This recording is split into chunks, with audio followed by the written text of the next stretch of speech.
ฉิบหายอันนี้ขอให้เขาเจริญก้าวหน้าไปให้มันตรงข้ามกัน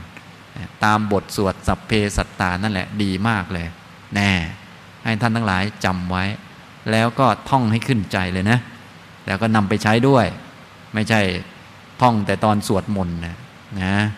บางท่านก็ท่องอยู่นั่นแหละสัพเพสัตตา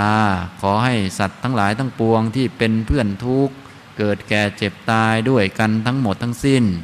ขอจงมีความสุขเถิดทุกคนเลยยกเว้นไอ้คนข้างหน้านั่น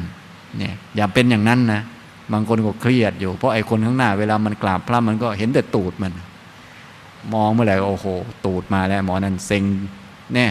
โกรธมันอีกอะไรอีกอย่าไปอย่างนั้นนะ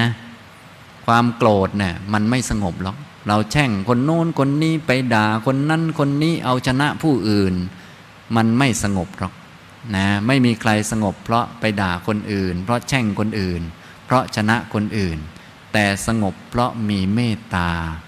ต่อทั้งเพื่อนและศัตรูนะจะไปนิพพานได้ก็เพราะทางนี้